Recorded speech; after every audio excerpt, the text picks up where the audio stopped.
Prime Minister Netanyahu's visit comes about 2 weeks before the Israeli elections. And this administration goes to great lengths to ensure that we don't give even the appearance of interfering or attempting to influence the outcome of a democratically held election in another country.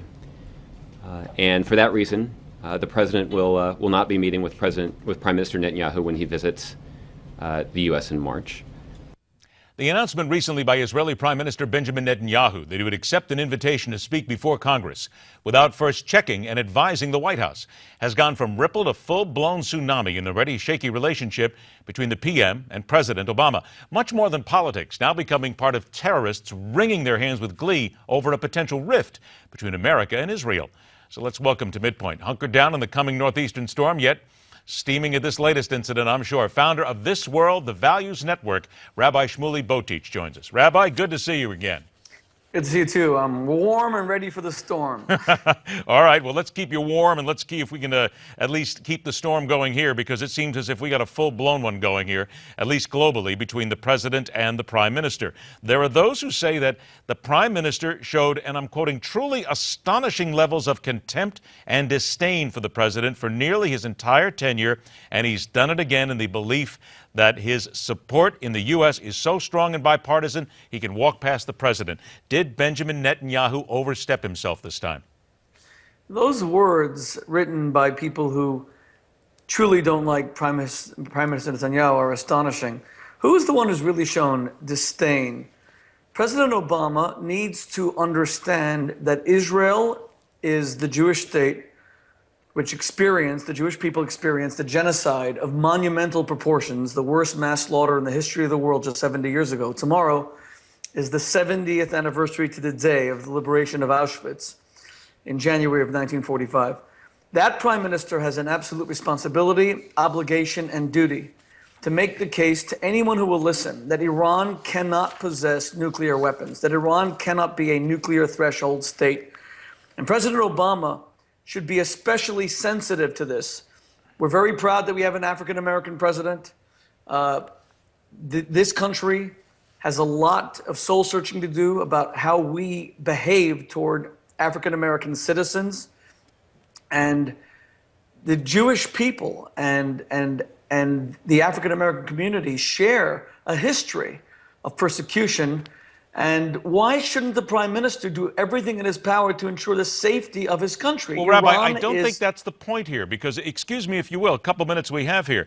I don't think that's the point. Wouldn't it have just been easy for the prime minister to accept the invite from John Boehner and to contact the White House first and to say, we're going to do this, this is what we want to do? I think the point is here is that the prime minister feels such contempt for the president, he wouldn't even tell him. He just went because in many ways people are saying this was John Boehner poking the president in the eye, and the prime minister just played along with it. Couldn't he have just called him?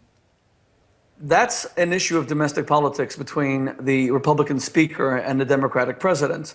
The issue for an Israeli prime minister is if he has the opportunity to address Congress about the threat of a nuclear Iran, he must do so. But couldn't he have called the president? That's my point. Couldn't the prime minister have contacted the White House? But that's not the complaint from the White House. The White House is not complaining that he didn't tell him. The White House is complaining that he's doing the speech. It's a breach of protocol. The White House, I guess, feels that the prime minister is usurping American foreign policy by making a direct argument to the Congress of the United States about the need for increased sanctions against Iran because of their nuclear program. Now, there should be increased sanctions. The only thing that has brought Iran to the table is the fact that there are sanctions. And now this administration is lessening sanctions. They're loosening sanctions. They're giving the brutal regime of Iran billions and billions of dollars by which to persecute their own citizens and finance international terror. Why shouldn't the Jewish prime minister of Israel make the case for a nation and a people that experienced the genocide? I think that he has to go every place on earth that will receive him to talk about Iran. I have about 30 seconds left, and then I want to come back and talk to you about some more, but please, just we're up against the clock here. 30 seconds left. What about those people who say that the president should punish Netanyahu and should try to convince the Israeli people that maybe he's not the right prime minister for them? This is the same president who has not yet punished Bashar al-Assad for killing more than 100,000 people. This is the president that said that Assad using gas poison gas against children would be a red line in the sand, and he did not punish him. So let's punish the truly wicked people, not the head of the only democracy in the Middle East. All right, very specific points indeed. And again, I'm sure you've heard a lot of these, but this is a lot of the snapback that's been going on in this. We'll continue to talk about this. Rabbi, please hold on just a moment. We are back after a short break. The rabbi mentioned very briefly something that we need to talk about next. It is an anniversary. It is the 70th anniversary. And this may be the final gathering of a special group of survivors. It is a day not only for the Jewish community to think about what happened 70 years ago, but for the world to remember. And of course, for the world to continue to say, never again. MidPoint continues.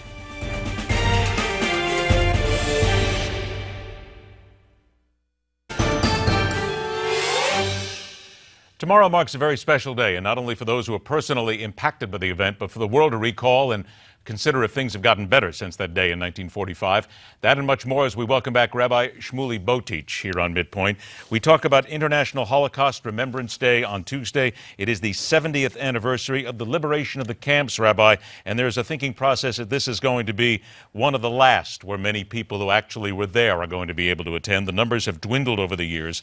I find it interesting that at the same time we talk about this, there's also a report out right now that was quoted in the Jerusalem Post by the Ministry of Jerusalem and Diaspora Affairs in cooperation with the Coordination Forum for Countering Anti-Semitism, finding that France is the most dangerous country for Jews in the world in 2014. What's happened in 70 years? Well, firstly, our concern isn't only for the commemoration of the liberation of Auschwitz tomorrow, the 70th anniversary. It's for the current threats of annihilation and extermination of the Jewish people today, 70 years later. You have the government of Iran that has repeatedly threatened to wipe the state of Israel off the map. There are 6 million Jews that live in Israel. That's a very eerie number. And Iran is trying to build the doomsday weapons that could translate rhetoric into action. And getting back to what we said before, I applaud the Prime Minister of Israel for coming to before Congress and making the case for increased sanctions against Iran. The Jewish people should not have to listen to genocidal rhetoric, especially after the Holocaust. One Holocaust is quite enough. As far as France is concerned, France deported 1/5 of their Jews to the Nazi death camps voluntarily as part of the Vichy collaborationist regime in the Second World War. And to see this upsurge of anti-Semitism, to see Jews being slaughtered for buying challah breads on Friday afternoon before the Sabbath, to see a Jewish family in Toulouse massacred by a terrorist on a motorcycle, to see Jews with yarmulkes and beards beat up in the streets and hissed at and spat on is very disturbing. And it's true almost in so much of Western Europe. Belgium has a very serious problem as well, of course. And then we have in England constant attacks on the state of Israel from British MPs, often British ministers. Now think about that. Israel is the only democracy in the Middle East. It's the only place in the Middle East where human rights are respected, the right of free speech, the right to protest one's government without having to fear one's government, let alone gay rights, women's rights. So well, Rabbi, why is Europe let's focus on this, Jewish if you will. Let's focus on this. I only have a few minutes. I want to make sure we get something in here, though. What you're saying is exactly right. But wait a minute. This is 2015. We're talking 70 years after the fact. Who and what is driving the rise in anti-Semitism right now? Because we were continually told, we've been told over the years, things were supposedly getting better. Yeah, we really did believe that. And now you see that the Jewish state of Israel is becoming the most hated country in the world. People compare it to countries like Iran and North Korea. Who's driving that hate? These are truly... Islamic terrorism is the biggest problem of all, and faith-based hatred. We need mainstream Muslims to repudiate that hatred so that it does not become mainstream in their faith. Islam never had that deep-seated hatred for Judaism with the Jewish people in its history. That's a big part of it. Europe has been a slaughterhouse for Jews, unfortunately, for a millennium. And going back to the Crusades and Inquisitions and expulsions out of the fays, pogroms, I mean, and culminating in the Holocaust, I could go on, and we shouldn't be seeing any of this. But the problem is that that modern-day anti-Semitism takes the form so often of anti-Israel bias and hatred, and then the anti-Semites are able to say, we don't really hate the Jewish people, we only hate the state of Israel. But their double standards in Israel would seem to indicate that their bias is more deeply seated than any kind of rational argument. Because if you could hate Israel more than people who dislike Netanyahu, for example, but yet who are praising King Abdullah of Saudi Arabia, who just died, King Abdullah whips bloggers in the middle of the street for criticizing his government. King Abdullah won't allow a woman to drive a car. King Abdullah would never grant rights basic rights, gay rights, women's rights in Saudi Arabia, and people hate Netanyahu. Okay, then let's face it. Let's stay here for a moment. You're right on all this, but let me stay this. Let's stay focused. I got 1 minute left here. There are those who have said to me that because the President of the United States is basically acting as he is now towards Benjamin Netanyahu, that the President is helping to drive anti-Semitism around the world. Do you really believe that? No, I'm not going to say that President Obama is driving anti-Semitism. I have a principled opposition to the president's position on many things with regards to Israel and the Middle East, and especially Iran. I'm sure the president wants to stop Iran from getting a nuclear weapon, but he's failing at it. His 2 years of negotiation have led precisely nowhere. The Iranian centrifuges are spinning. They're just stalling. They want to be a nuclear power. They look at the example of North Korea, who amidst being a rogue state cannot be invaded by anyone. Their rogue government can't be toppled by anyone. And should Israel launch a first strike? 15 seconds. Should Israel launch a first strike against Iran? Bring the allies in. First and foremost, right now, we want severely increased sanctions to help topple that barbaric government before we even get to a military strike. And the United States can lead that with the Senate passing that legislation. And leave the military options open for an Israeli first strike.